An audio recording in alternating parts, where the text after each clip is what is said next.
Good evening. Muy buenas noches. Honorary President of the 28th International Papillomavirus Conference, Dr. Nubia Munoz. Elected President of the International Papillomavirus Society, Dr. Joel Pawlewski. Member of the Organizing Committee of the 27th International Papillomavirus Conference in Berlin, Dr. Andreas Kaufmann. Keynote speaker for tonight, Dr. Michelle Coleman. President of the Organizing Committee, Dr. Guillermo Tortolero-Luna. Vice President of the Organizing Committee, Dr. Reino Lopez Enriquez. Co-chairs of the Organizing Committee, Dr. Ana Patricia Ortiz and Dr. Josefina Romaguera. Members of the committees, delegates, special guests, and friends. It's my honor, on behalf of the government of Puerto Rico, the University of Puerto Rico Comprehensive Cancer Center, and the Organizing Committee, to welcome you to the 28th International Human Papillomavirus Conference. This is a historical moment for the scientific committee and for the island of Puerto Rico. Puerto Rico, the small island in the Caribbean, only 100 miles long by 35 miles wide, that as a result of its geographical situation is the center of the arc of the Antile. Was discovered by Columbus in his second trip to America in 1493. Puerto Rico was under the government and influence of Spain for more than 500 years, and since 1998 has been part of the United States. Puerto Ricans have been U.S. citizens since 1917. Puerto Rican cuisine, art, music, and it has its roots in the cooking and in the traditions inherited from Spain, Africa, and the Taínos, our Indians, that reflect the unique blending of its influences. Surrounded by the Caribbean Sea and the Atlantic Ocean is the home of El Coquí, the home of the marvelous rainforest El Yunque, and for the home for more than 4 million people, Puerto Ricans or Boricuas, who are a unique intercultural and racial mix of the Taínos, Indians, Spaniards, African, and Anglo-Saxons. Welcome and thank you for your interest and for your visit in Puerto Rico.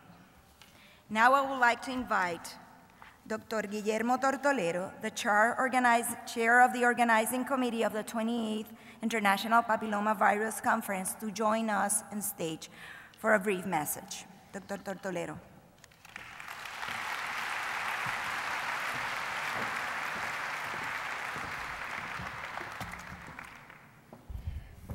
Good evening. Friends and colleagues, thank you very much for being here. After a long road, we are finally celebrating this day, opening the 28th IPV conference in Puerto Rico. During the planning of the conference, always in mind was to try to maintain the format and the quality of the conference that has always been part of this organization. So we give thank you for the opportunity of planning this conference and having this conference in Puerto Rico to the Society of Papillomavirus, the International Society. In the planning of the conference, we try to maintain the balance between the science and try to have all the friends that we always look for their experience, for their always willingness to participate in this kind of events and help to organize this event. For us, it's a pleasure to have you here. For us, it's a pleasure not only to have you see, but seeing the effort and the enthusiasm that you have showed with the submission of the posters, the submission of your work, and the patience that you have had to do this long trip to the island. We know that many of you come from many places around the world, far away, as we have been before, as Australia, Europe, South America, Africa. We have representations of all the continents, and we are very proud of it. During the conference, We had the opportunity to receive a lot of you with your work. About 1,400 delegates are right now in the island, representing the IPV meeting, representing the different countries and organizations. We have received over 810 abstracts, of which 794 have been shown in the exhibit hall. In addition to that, we made an effort to try, as I mentioned before, to try to keep a balance in this presentation. And we have a very busy program, as you saw already. We are having 2.5 days of workshops, one for public health, one for clinical aspects related to HPV that started last Friday, and many of you have been participating since then. As part of the main program, we have 6 plenary sessions. 2 of them started today, and the other will occur during the week. We have 6 breakfast sessions with different topics of interest that I'm sure that many of you will be looking for that opportunity to go, even if it's very early in the morning, to these sessions, because they have put a lot of effort and the topics are very interesting. We have 27 concurrent sessions, plus a late breaker session on Thursday morning. We have 9 oral poster sessions during the afternoons, starting from 5 o'clock to 6:15 in the afternoons, that we invite you to attend. The displays for these oral posters will be in the exhibit hall, and we really invite you to attend these sessions. In addition to that, we have a series of satellite symposia. 18 of them are non-industry symposia that were put by many of the colleagues in the room, by many of the people that you know very well, and that they were not only very grateful to help us in organize these workshops, but they are information that is very relevant to the work that we all do every day. And it's important that you recognize this work and the effort that went into that preparation, and please attend them. In addition to that, we have 4 industry-sponsored activities, symposia, that we also invite you to attend. We have received participation of over 75 countries, and we have in the following slides a series of presentation of the flags just to honor your presence in the conference. We have also organized several activities, social activities, that will provide us the opportunity to interact with our colleagues, with our teachers, with our students, as an opportunity to continue this dialogue. So please also take advantage of those opportunities for interaction with your colleagues and senior faculty. Thank you very much for being here. It's a pleasure to have you here, and we welcome you to Puerto Rico. Enjoy your time, enjoy the culture, enjoy the food. Unfortunately, I cannot offer you to enjoy too much of the time outside this convention center because we are going to be busy all week. But find your time and visit the Old San Juan, visit the places around. I'm sure that you are going to enjoy it, even if it's for a short time. Please enjoy the conference, and thank you again for your participation, for being here, and for supporting this event in many ways.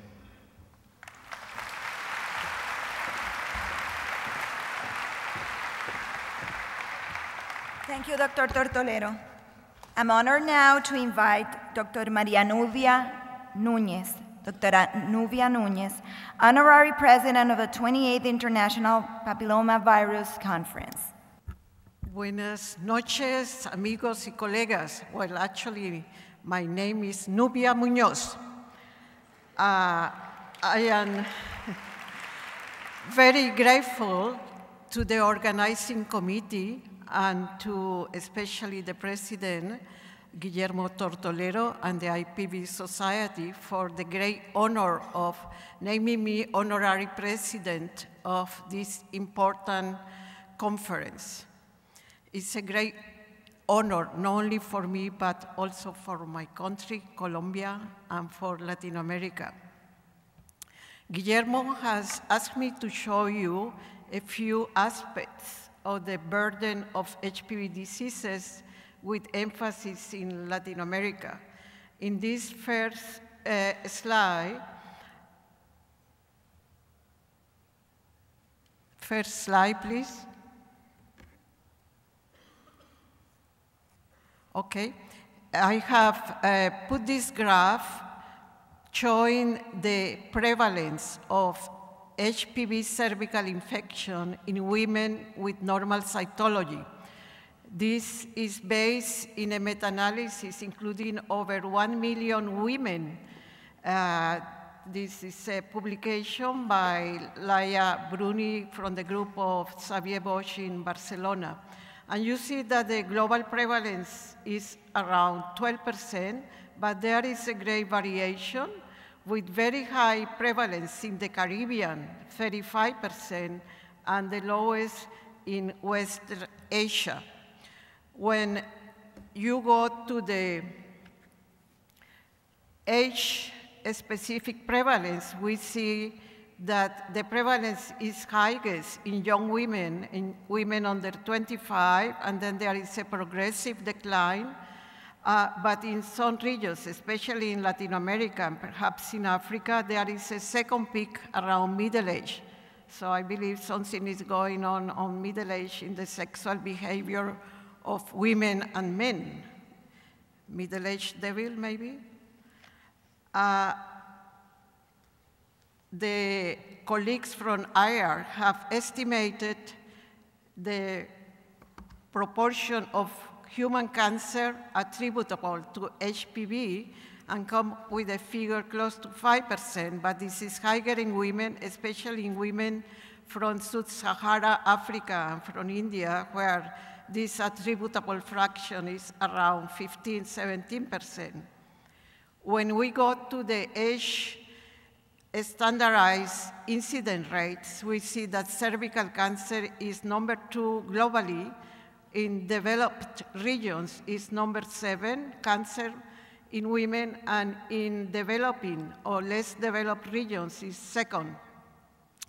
It's a first or second cancer in a great proportion of countries, but important also to note is that this is the second most common cancer in women below 50 years of age, both in more developed and less developed regions. So it's a tragedy not only for the women, but also for the families of these women.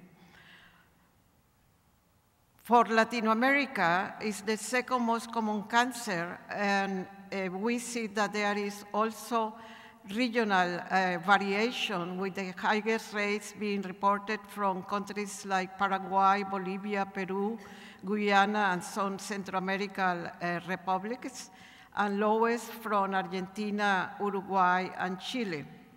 There are also great intra-country variation, as you see there in Colombia, in Argentina, and in Chile.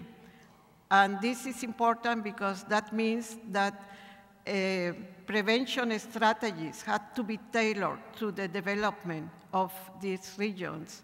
And here in this conference, you will hear a lot about this in the programs that the Cancer Institute in Colombia is doing, as well in Argentina and Chile. When we go to the incidence, the trends in incidence rates, we know that the incidence is decreasing in most countries, especially in the countries with well-organized screening programs like the Nordic countries. But on the right-hand side of this slide, I compare my country, Colombia, with Costa Rica to show that although the incidence is decreasing in these countries, the mortality was stable for a long time. In Colombia, continuous stable mortality, and this is the situation in practically all countries in Latin America, in which great efforts had been made on screening with cytology-based programs that have very little impact on the mortality rates. In Costa Rica, you see there that the mortality rates started to decrease in the year 2000, and this is the result of the organization of the screening program that Rolando Herrero accomplished together with his group. In this slide, I had summarized the studies on HPV and cervical cancer that the scientific community of Latin America have engaged, and you can see that most countries have participated in studies, be prevalence surveys of HPV, case control studies on cervical cancer, or cohort studies like the cohort studies in Costa Rica, Brazil, and Colombia. In addition, most of these countries have also participated in the vaccine trials for the 2 vaccines. So the contribution of Latin America to the demonstration of the causal relationship and setting the background data for evaluating impact has been great. The challenge for Latin American scientists now is to apply this knowledge to the prevention of cervical cancer. And in this slide, I have summarized what is the situation today concerning the introduction of the HPV vaccine. And as you see, the vaccine has been introduced in 39 countries around the world in the national programs. I am talking about national programs. And as you see, most of these programs are in North America, Europe, Australia. In Latin America, the countries that have introduced the vaccine in the national immunization programs are Mexico, Panama, Colombia, Peru, and Argentina. But one important challenge is how much these programs will continue.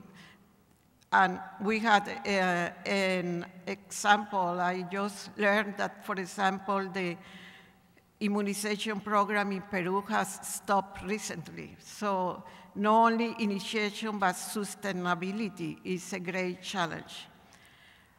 To end up, I want to recognize the great contribution of the group of Xavier Bosch at the Catalan Institute of Oncology. He has made this gift to the meeting, these 2 publications that contain the latest news on HPV and the prevention, as well as the HPV Today issue dedicated to Latin America. Thank you very much.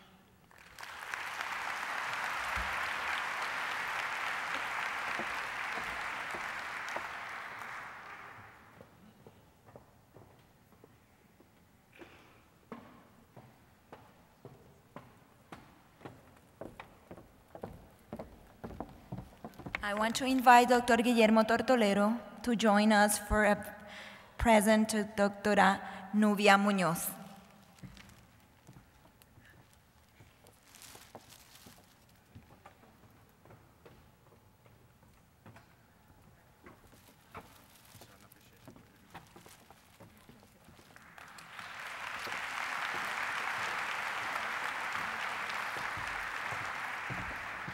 Thank you very much, Dr. Muñoz. And now, we're going to invite Dr. Joel Palevsky, professor of the University of California, San Francisco, member of the scientific committee, and elected president of the International Papillomavirus Society. Welcome, Dr. Palevsky.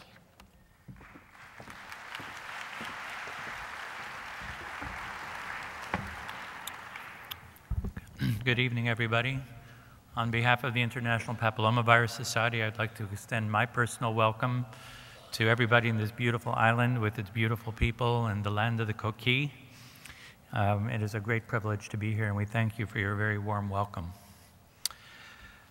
Today was my first day as president, oncoming president of the IPVS, and I'm very honored to be in this position. Look forward to working with each and every one of you, and as you'll be hearing, we'll be doing some wonderful things together, and I look forward to your efforts to help that. I have 2 things I want to do before. First, I want to extend a very special thanks to our host, to Guillermo Tortolero-Luna, Ana Ortiz, Josefina Romaguera, and Hector Bonero for the incredible amount of work that they have done, and I wonder if you'd be good enough to join me in a round of applause for them.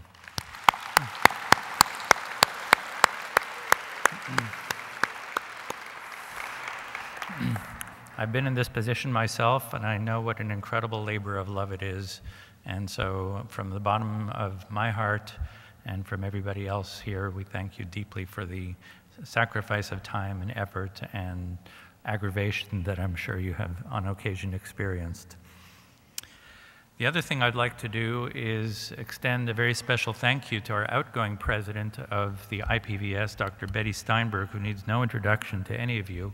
But I wonder if Betty would please join me up here on the stage for one moment to thank her for the incredible service that she has rendered to the society.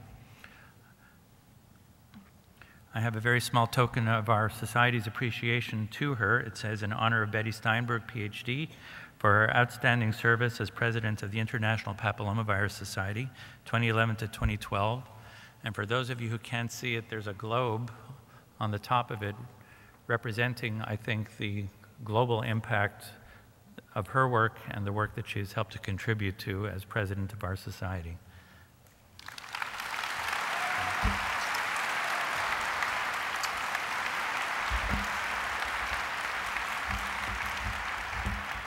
Thank you.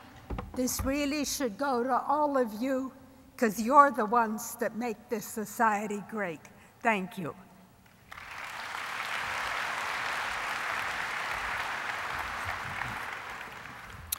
Okay, so there's a lot of work to do because the society is not going to be your mother's or father's International Papillomavirus Society.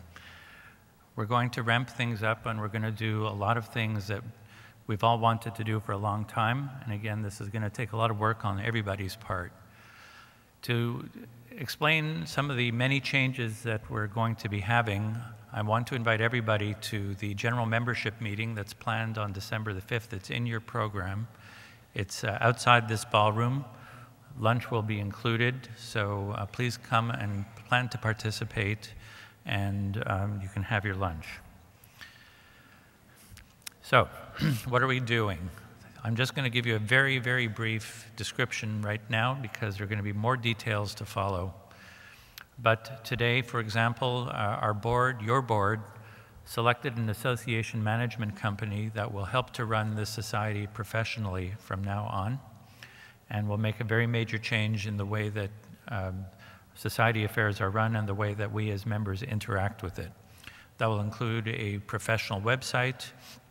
The Management Society will actually be responsible for administering the conferences, which will have a major impact on the way the conferences will run, and I'll come back to that in a minute. And they will also be responsible for managing membership services. We're planning on having lots of new member services, and we hope that you will find these exciting to participate in and rewarding to receive. The way that this is going to be done is by creating committees, which will consist of board members along with general members performing tasks together that we all think are important.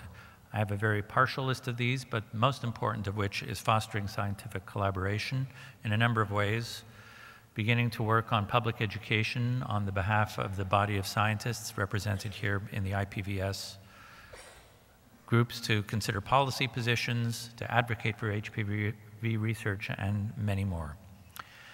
Now, as you can imagine, none of this comes free of charge, and there will be a new dues structure that is put in place to help pay for the association management company and lots of the activities that we're going to be working on.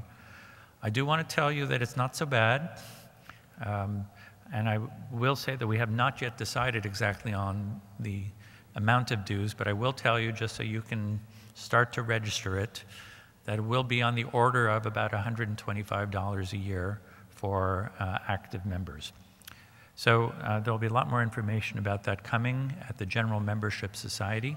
So again, I urge you to please come and participate in that on Wednesday, December 5th at lunch, and we look forward to seeing you all there. Thank you very much, and I look forward to working with all of you.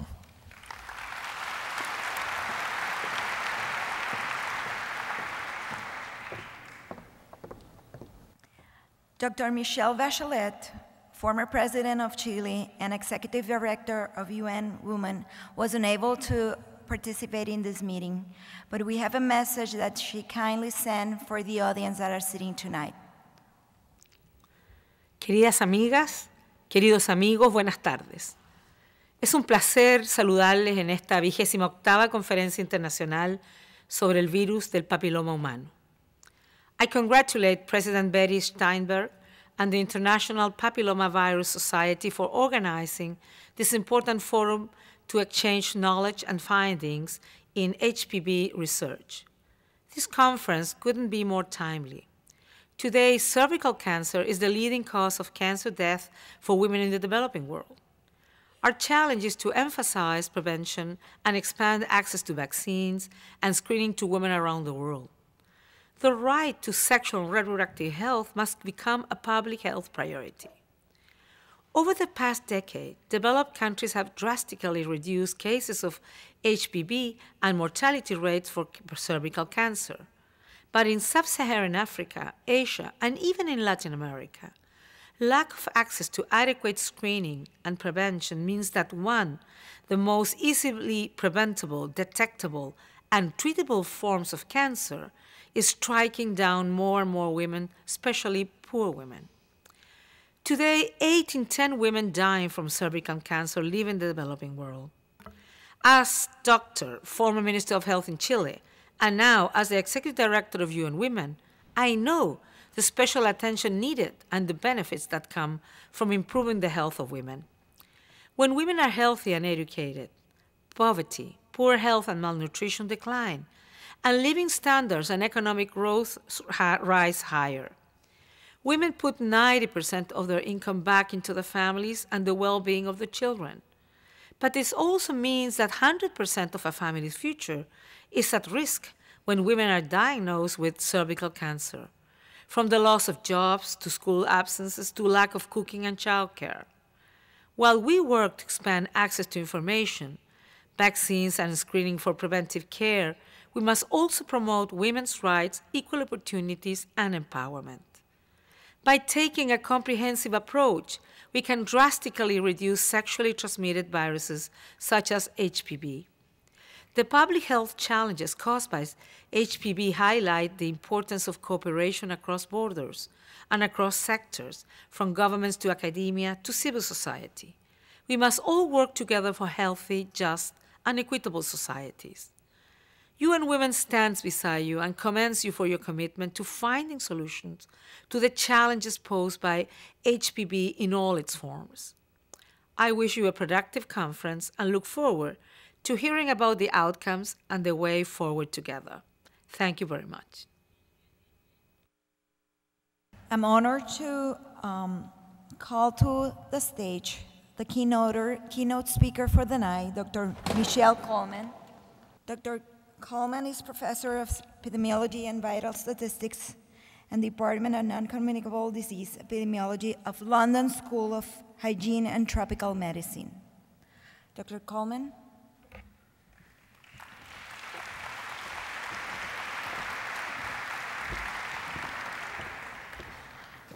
Thank you. Follow that. I'm very honored to be here to be the opening speaker in your opening ceremony for the IPV conference, and I would like to thank Guillermo Tortolero and Eduardo Franco for inviting me.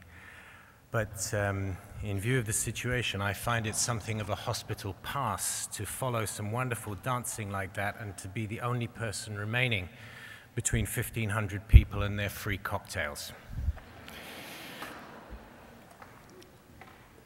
So if I could have the first slide, I will start by telling you what I'm going to talk about, because I believe that Guillermo kept that a closely guarded secret. I didn't see it in the program. I'd like to talk to you today about the global surveillance of cancer survival. And the reason is that survival is one of the measures of the effectiveness of cancer control that we have, and it's not sufficiently widely available. If we take a look at the global cancer burden and its cost at the most recent estimates for 2009, we can see that in a population of about 7 billion worldwide in the first column, there are something like 12 million cases every year, 12.7 million new cases every year. And if you look at the first two rows of low-income and lower-middle-income countries, you can see that about 46% of the cases occur in 70% of the world's population, but that proportion of cancers is rising as the population increases, ages, and its risks of cancer increase, all three of the main drivers of an increasing burden of cancer in the developing rather than the developed world. And if you look at the last column, you see the tragic figure of only 3% of the direct costs of cancer treatment are expended in the countries of low and lower middle income. There is a huge disparity in the resource available for managing the cancer burden. And if we look at what that cost is for cancer compared with other diseases, we can see that on a global scale, 895 billion, not really very far off from $1 trillion a year, is the cost of life years lost from ill health, disability, and early death from cancer. And in this respect, cancer far outstrips malaria, HIV, AIDS, and TB combined. It is a major public health problem by any standards we care to name. And it may be asked, may be questioned whether these costs of cancer, both the direct costs of treatment and the indirect costs of death and loss of productive life, are indeed out of control. There is a growing burden of new cancer cases. That burden is shifting inexorably to the low and middle-income countries, as I've already mentioned. The costs of investigating and managing and treating cancer are increasing, both the costs of drugs, of imaging for investigation, and indeed of surgical procedures are also increasing. Many of these procedures are used more than is probably necessary, particularly the investigations. There is rapid spread of these expensive technologies in countries that are not necessarily able to afford them, and these technologies are having shorter life cycles as the development proceeds apace. In short, there is strong evidence of widening inequalities in access both to investigation and treatment and in outcomes. If we attempt a definition of what we would mean by cancer control, it would be to reduce both the occurrence and deaths from this disease and to prolong and enhance the quality of the life of those who are affected by cancer, not just those who have the disease, but the families of those caring for them. And this would be through a number of facets which are familiar to you: primary prevention, early detection of disease where we are unable to prevent it, early and effective treatment, and where necessary, rehabilitation and/or palliation towards the end of life. And this graphic represents a cancer registry, with due apologies to my colleagues from the Puerto Rico Cancer Registry here, because this is, of course, a British NHS bed that you are seeing here. It is about 20 or 30 years old, but the NHS is much older than that.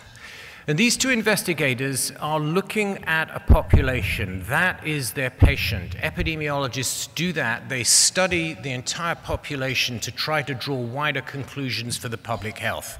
And in that sense, what they're doing here is exactly the analogy of the clinical contact, the one-on-one contact between doctor and patient, and in this context, between epidemiologist and the population. And if we take a look, for example, at Puerto Rico, these are data from the most recent report of the Puerto Rico Cancer Registry, we can see that what the registry can do is tell us about the distribution of disease, the frequency of disease. In this case, for all cancers combined, the incidence rates per 100,000 population in the various municipalities of Puerto Rico over a 5-year period until 2009. And those are the incidence rates, and you can see where the darkest colors represent the highest incidence rates and the paler colors, the yellow in the northwest, for example, are the lower incidence rates. And over a 5-year period, there were 62,000 cases. But if we now look at the deaths, the same map and a similar stratification of the risks of death into 4 broad categories, you can see that the darkest categories of death from cancer are not necessarily occurring in the same municipalities of Puerto Rico where the darkest areas of incidence occur. In other words, there is a mismatch on a geographic level between death rates from cancer and incidence rates from cancer, and that should tell us something about differences in the probability of surviving once you have the disease in certain municipalities of the country. That kind of information can only be produced by a population-based cancer registry. It is a tool par excellence for understanding the public health burden of cancer. And some of the measures that cancer registries either produce or use are listed here. The 3 key measures are incidence, survival, and mortality. Incidence, the number of new cases, usually expressed as a rate per 100,000 persons per year or person years. Survival is the probability that a person diagnosed with cancer is alive at some time t after diagnosis, very often 1 or 5 or 10 years. And mortality is, of course, the number of deaths per 100,000 population. Let's take a look at how these relate to each other. It is often said that mortality can be used to evaluate the effectiveness of healthcare systems. This is wrong. If we take a look at the death rates from lung cancer in England over about a 28-year period up till 2008, we can see that the death rate for lung cancer in men in England, these age-standardized rates, dropped from roughly 100 to 50 per 100,000 per year over, roughly speaking, a generation. Excellent news. But if we take a look at what happened for women, we can see that the death rate is going up. Now, when Margaret Thatcher was in power in Britain, she wanted to shut down the National Health Service. It's taken 20 years for her successor government to succeed in that. But in 1990, she could have closed the health service for lethal sex discrimination against women, because the death rate for men had dropped so fast that we might wonder why it was increasing for women. And of course, the answer is that that represents a misinterpretation of mortality rates. If you take a look at the incidence rates, which I'm now showing, you can see that the mortality rates follow them, and they follow them very closely in time and in level because lung cancer is so rapidly lethal in the vast majority of cases. And if now we look at the survival patterns with the scale on the right from 0 to 100, we can see that there's essentially been no change in men, and indeed very little change in women, and of course survival is the same in both sexes.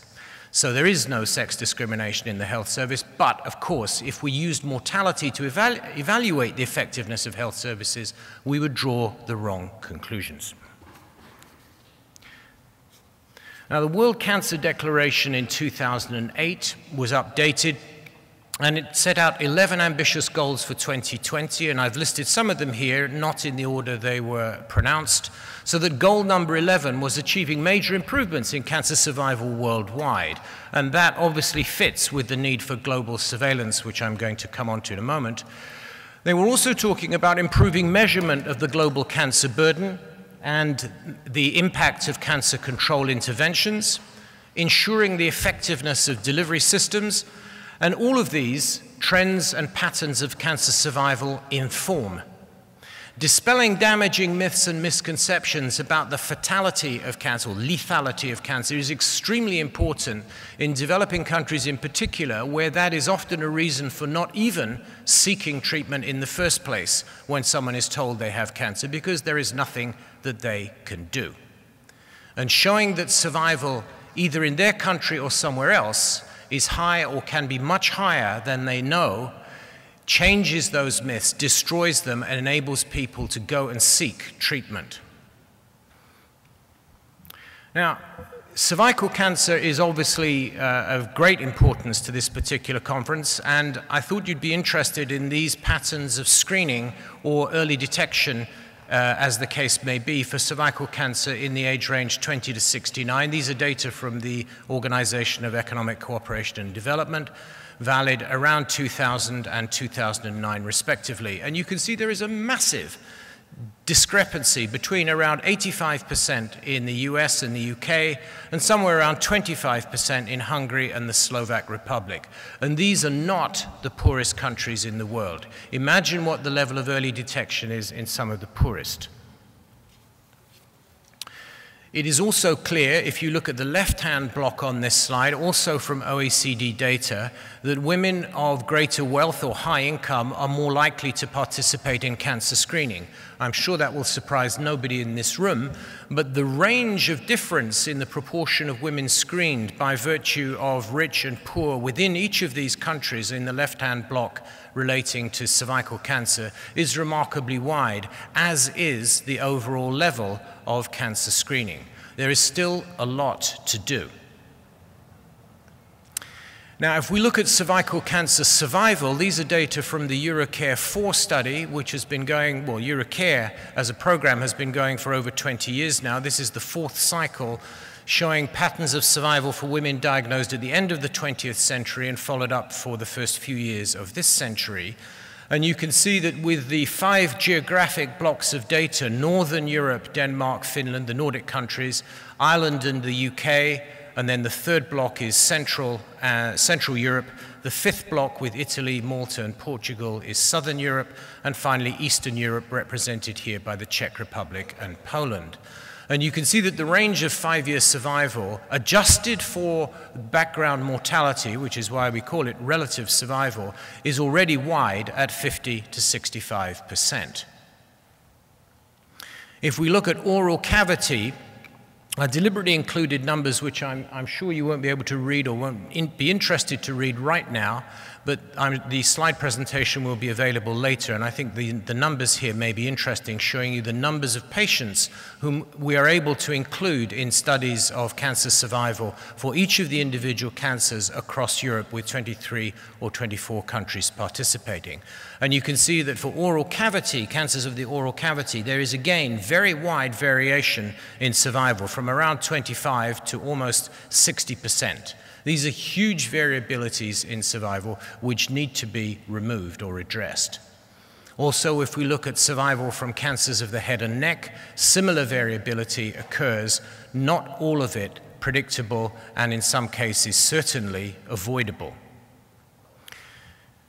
If we turn to cancer of the penis, another HPV-related malignancy, where somewhere between, depending on the studies you read, 30 to 100% of cancers of the penis are associated with HPV, you can see that 5-year relative survival, even in Europe, a relatively wealthy section of the world, the survival ranges from 60 to 90%. And this is clearly related both to early diagnosis and the effectiveness of surgery and other forms of treatment. If we now take a look at what registries can do, in this case also for penile cancer at a local level, I've been showing you international studies of cancer survival. Now let's focus on one particular country just as an example. These are data from England, where we have data for a 40-year span covering a complete population of 50 million people. And these are estimates of survival from cancer of the penis, showing the trends in consecutive 5-year periods from the early 1970s till effectively 2011. These are short-term predictions of survival at 1 and 5 years.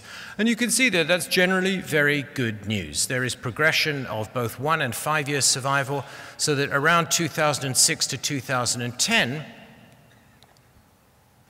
survival had reached at 5 years somewhere around 70% in England, and 75% for 2011.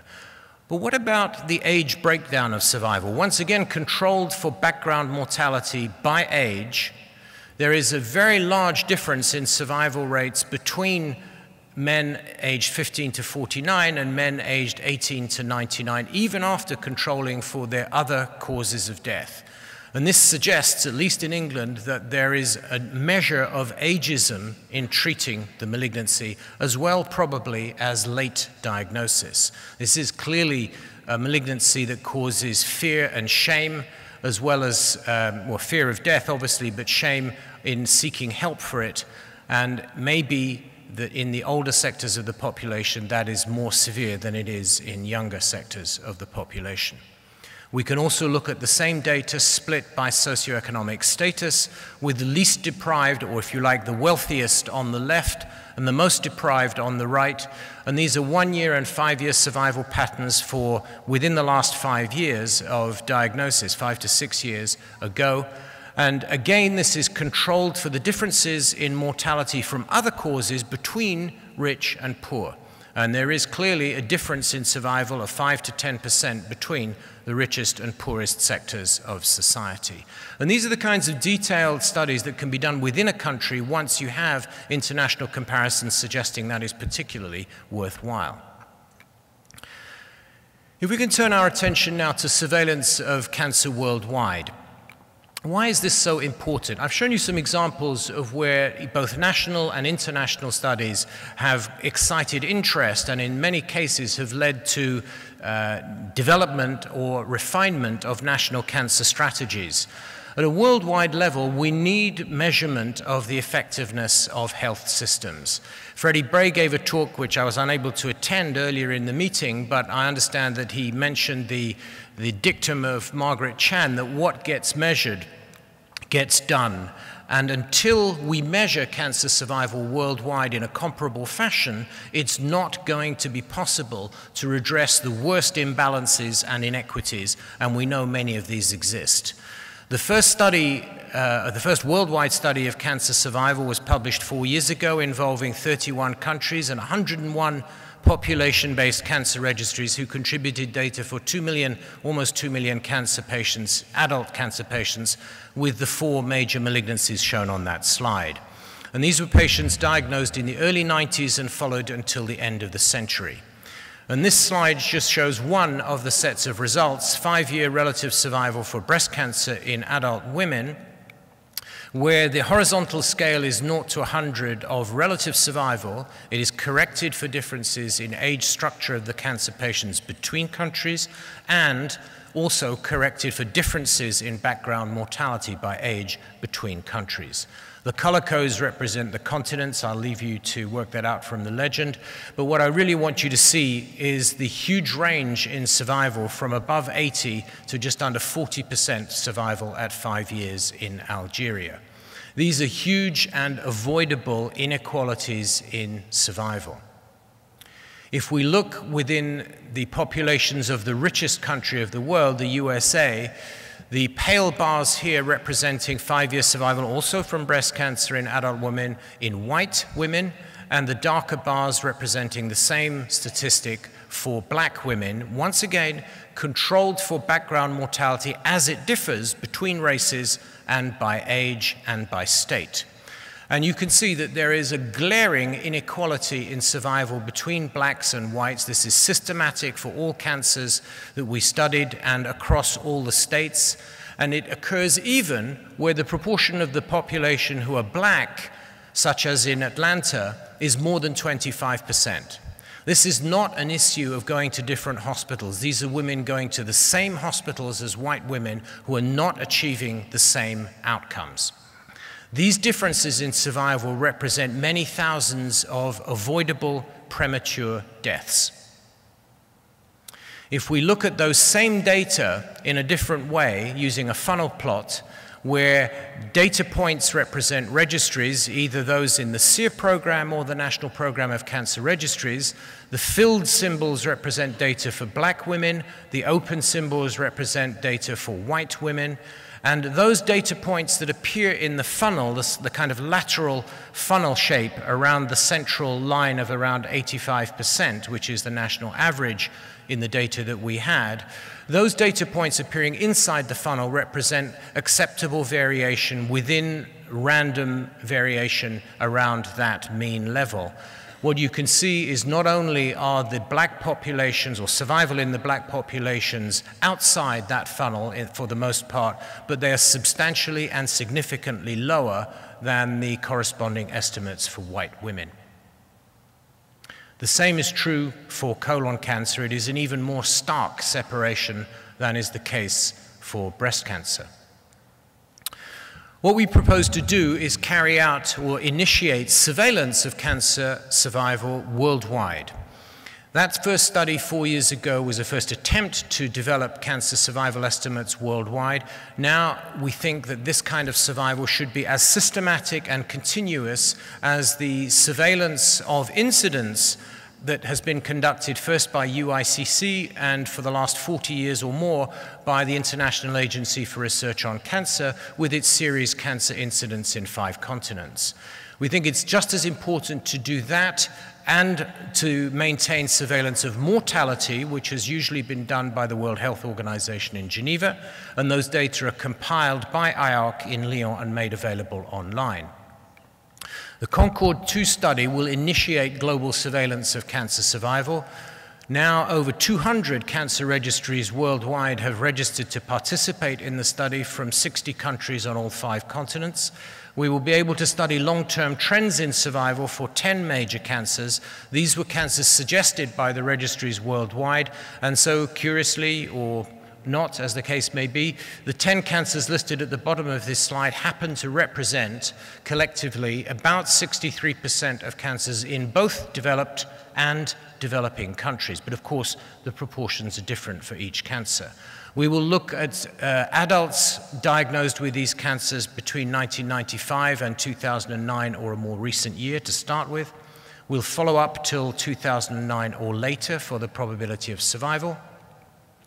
And a number of analyses will be carried out, not only of geographic variation and recent trends, as you have seen, but also short-term predictions using special estimation techniques, period analysis, for example.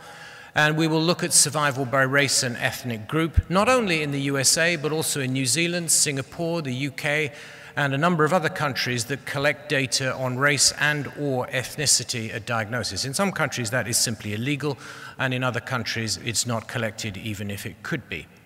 We will also be able to examine, for some cancers but not all, the proportion of patients who appear to be cured of their cancer. And by that I don't mean that we know any individual patient is cured. What I mean is that the relative survival has stopped declining with time. And when that happens, when a relative survival curve reaches a plateau and stops declining, it is not, of course, that the cancer patients have stopped dying, because we all are going to die. The issue is that they're no longer dying faster than the general population from which they come, and in that sense, their probability of death is no different, the survivors to that point. Their probability of dying is no different from that of people who never had cancer in the first place. And it is in that sense that we mean population cure. And it can be estimated for a number of malignancies, such as colon and rectum, not unfortunately for breast cancer, where excess mortality continues to hold sway for at least 20 years after the diagnosis. We will also be able to study avoidable premature deaths, by which I mean those deaths occurring within 5 years of diagnosis that wouldn't occur or wouldn't be expected to have occurred if the population concerned had had a 5-year survival higher than was actually observed and equivalent to that seen in some other country.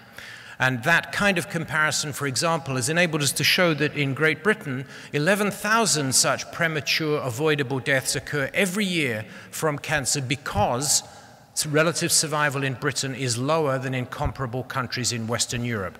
Believe me, that drives policy. This kind of surveillance is used by governments. It happens to be the core target of the British or the English government in this particular case, the English Department of Health, to reduce that number of avoidable deaths by half in the next 5 years.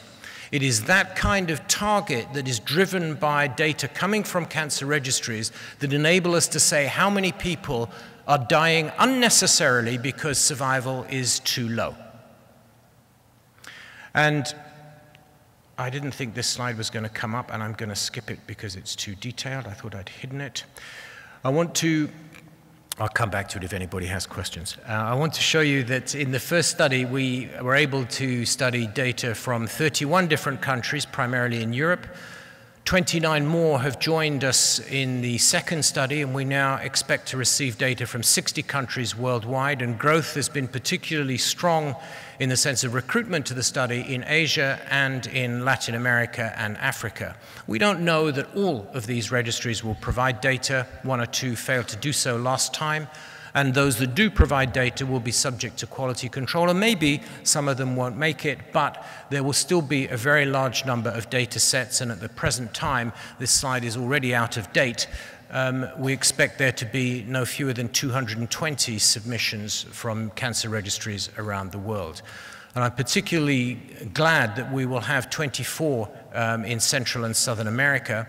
And the component of the protocol that enables people to decide exactly how to provide their data has been translated into Chinese, Portuguese, and Spanish to aid in the delivery of reliable data sets from around the world. And the world map is rather crude, I'm afraid, but this represents very roughly the coverage that we're expecting to achieve. And you can see that it runs from Russia to Tierra del Fuego and from Alaska to New Zealand.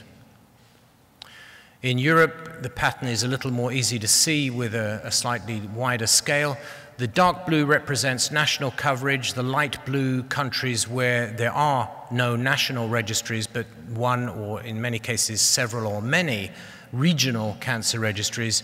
And in 1 or 2, like Switzerland, they do have national coverage for children, but not for all malignancies generally. In North and Central America, and I managed to include Puerto Rico in here, although it's a little bit small, still you can see that we will have very wide coverage in North America and in fact in Latin America too.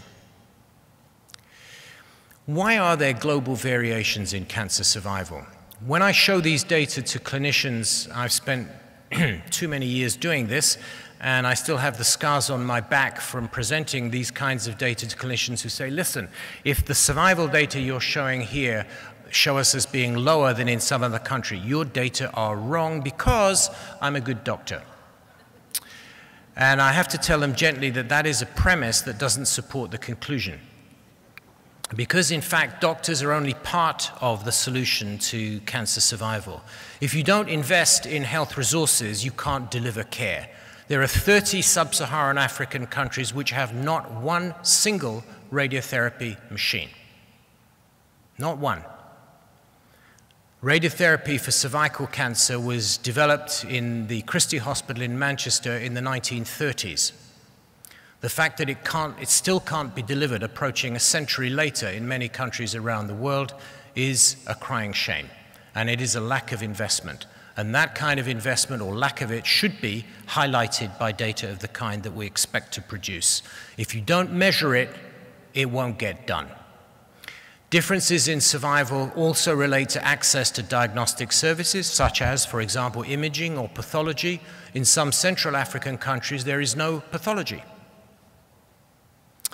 Clearly, we need access to optimal treatment, and that doesn't necessarily mean expensive treatment. It means optimal treatment. That is, early, coherent with guidelines, appropriate for stage at diagnosis, and delivered according to the patient's needs. Clearly, if we can get patients diagnosed at an earlier stage and manage comorbidity when treating them better, we will expect survival also to improve. But one of the key features of health systems is suboptimal healthcare delivery. If we don't organize the systems well, however well they are funded, they are not going to deliver optimal care to everybody. And that has to be part of the explanation for the differences in survival between blacks and whites, for example, that I showed you in the USA, but I could have picked examples from a number of other countries, including my own. I'd like to finish with a quote from somebody, not only Latin American, but somebody uniquely or almost uniquely qualified to comment on issues like this, Tabaré Vázquez, who is not only an oncologist, but a very recent president of Uruguay, who argued that the fight against cancer should not focus on specific or spectacular news, but should aim at viewing the overall global comprehensive picture, and we should monitor trends in outcome as well, and by outcome in this context, I mean both incidence and survival, if we want to improve that reality. Now, I speak to you today as an epidemiologist, and I want to show you a comment from a well-known philosopher who argued that philosophers have merely interpreted the world in various ways. The point, however, is to change it. And that was written by Karl Marx not in 1888, as the quote suggests, but actually in 1845, when he was working in the British Museum in London, just 200 meters from where I work every day, at the same time that Darwin was agonizing over the origin of species, and it would take him another 15 years before he published it, and only then when he was pushed. And also at the same time that Simon and Chadwick, social reformers, were arranging for drains to be installed in London to reduce the risks of transmission of disease, and Snow was discovering the causes of cholera just 1 year earlier than Marx was writing this particular remark. And I would like to re-edit Marx, I'm a revisionist at heart, to point out that epidemiologists have often interpreted public health in various ways, and the point is to improve it. And I hope that is what you can contribute to during this conference. Thank you very much.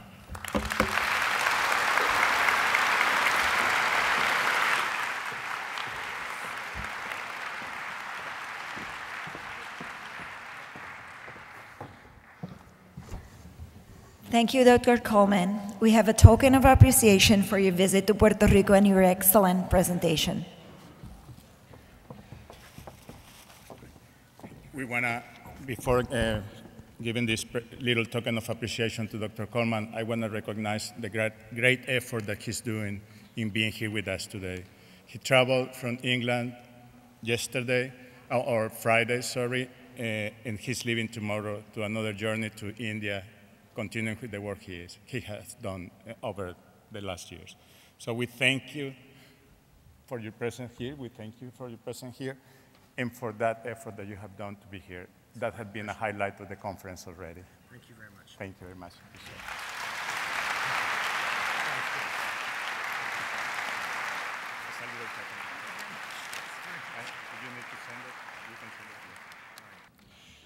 Great collaborators are sadly missed and quietly remembered every day. No longer are in our personal life or professional life, but always are in our hearts. I want to invite Dr. Joel Palevsky to honor the ones who left us.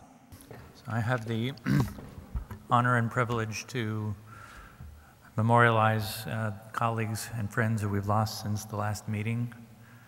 And the first one is Dr. Leopold Koss, who lived from 1920 to 2012. Dr. Koss needs very little introduction in this audience. He is a giant in the field of cytology and pathology. He was born in Poland and received, after his medical education, practically every award in cancer pathology and cytology.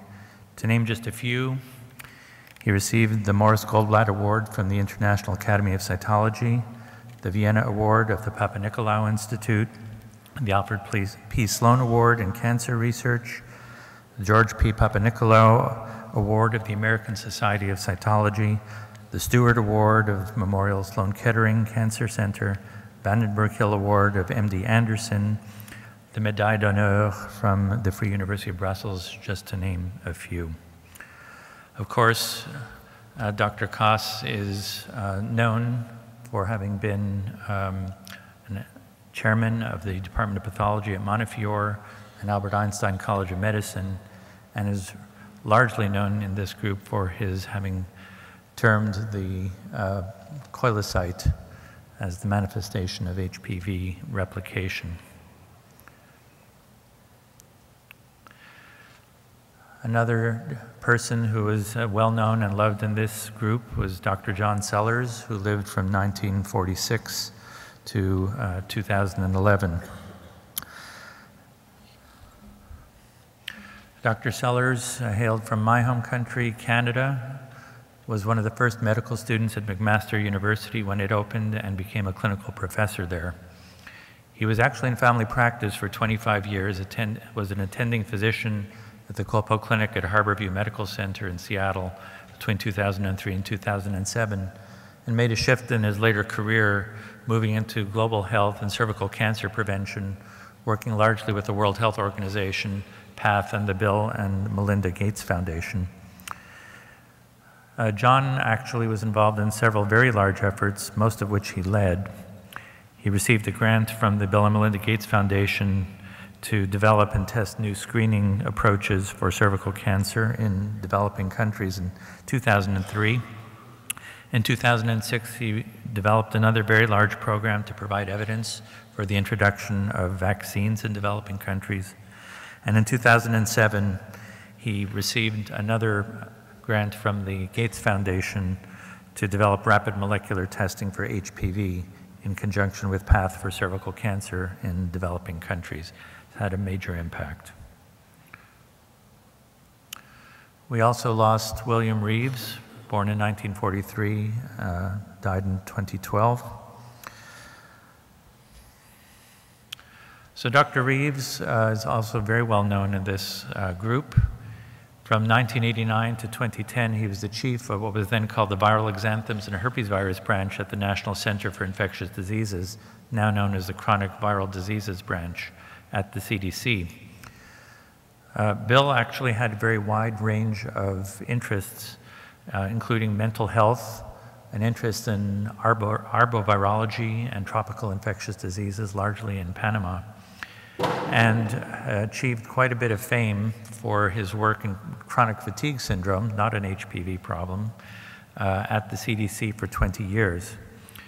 He's primarily known in this group for some of his early work at CDC, which was on HPV and cervical cancer, and in fact, he was one of the early authors documenting the relationship between HPV and cervical cancer in Latin America, published a New England Journal of Medicine paper in 1989 on that. I also noted that he was one of the very first investigators to document the relationship between HPV infection and HIV infection, as seen here in this paper with Marie Laga from 1992. Dr. Reeves also won many awards, one of which was from the government of Panama itself, La Orden de Manuel Amador Guerrero Medal, which is Panama's highest honor in the field of science and in recognition of his service to public health in Panama, Latin America, and Africa. And then finally, some of you may have had the pleasure of meeting Bonnie DiRamondo at the last conference in Berlin. Bonnie was an RN in public health, was born in 1958 and died this year in 2012. Her picture is in the center. She's shown there with her two children. Bonnie was really a one-of-a-kind person. She had a very distinctive voice, a very hearty laugh.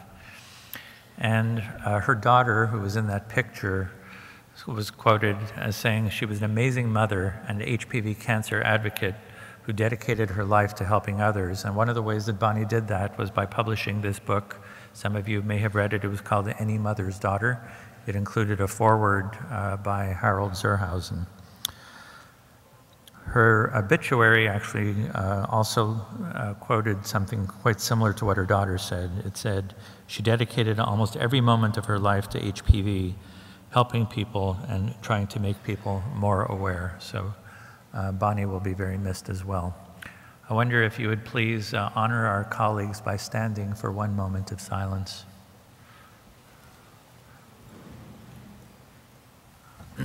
I was just informed that John Seller's wife is amongst us, and I wonder if she could stand and identify herself.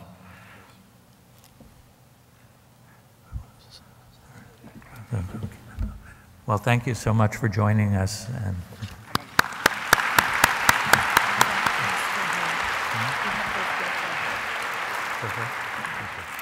would you please join us on the podium?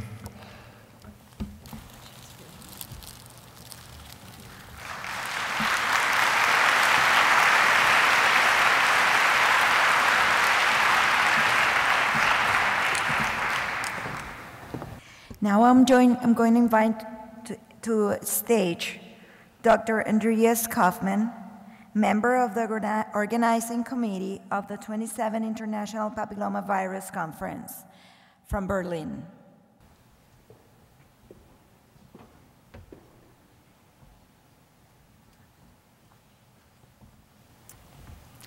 I'm Andreas Kaufmann. I'm one of the 3 organizers of the last year's conference in Berlin. And I'm speaking on behalf of Lutz Gissmann and from Heidelberg and Achim Schneider from Berlin. It's a great honor and a great pleasure to me to pass on this talking stick to the next president of this meeting, to Guillermo Tortolero and his crew. This talking stick is traveling around the world from meeting to meeting, and it should remind us that our community is a global network. This talking stick was given to our community by the West Coast native people when the conference was held in 2005 in Vancouver, when Anna Barbara Musici and Joel Polewski organized the meeting there. The person who holds the stick has the responsibility and the right to talk the truth, and he shall not be interrupted by anyone. As a meeting organizer, sometimes you may need a lot of support, and you can also use it as a crutch if you need it, really. At this point of the preparation of a meeting, I think most of the work is done, and the fun part starts, especially for the former president. It's a very great honor for me to pass this on now to Guillermo, and I wish us all a very exciting and very successful conference.